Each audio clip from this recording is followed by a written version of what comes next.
এমন একটা মাইয়া চাও যে তোমার হাতটা দইরা জান্নাতে নিবে, এমন কোন মেয়েও নাই, তোর কপালে বিয়েও নাই। বড় ভাই জবাব দিছে, কি বলছেন একটু আগে, নিয়তটা যদি আল্লাহর জন্যই খাঁটি হয় আল্লাহ ফিরাইয়া দিবেন না। কিছুদিন পরে খবর আসলো, পাশের বাড়িতে একজন আল্লাহর ওলি মাঝে মাঝে আসেন মানুষের নিয়ে দোয়া করার জন্য। আমগো দেশে জৈনপুরে হুজুরেরা আসেন, বড় বড় আল্লাহওয়ালারা, এখন তো কমে গেছে, আগে আসতো, সপ্তাহ মাস এক এক এলাকায় থাকতেন, থাইকা মানুষের জন্য দোয়া দায়ী করতেন, আবার চলে যেতেন।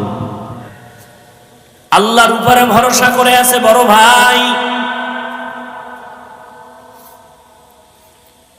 কিছুদিন পরে খবর, পার্শ্বের এলাকায় একজন বুজুর্গ আল্লাহওয়ালা আসছেন, ফজরের সময় চলে গেছেন তার থেকে একটু দোয়া নেওয়ার জন্য।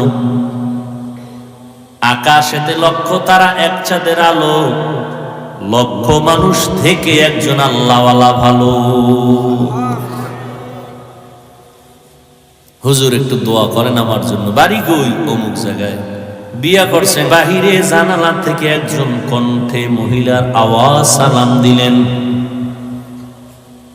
আল্লাহর ওলির কাছে দোয়া চাইতেছেন, হুজুর আমি এই এলাকার একটা কন্যা, একটা মেয়ে সন্তান আছে দোয়ার জন্য। মা তোমার বয়স কত? এত, বিয়া হইছে নি? কয় হয় নাই।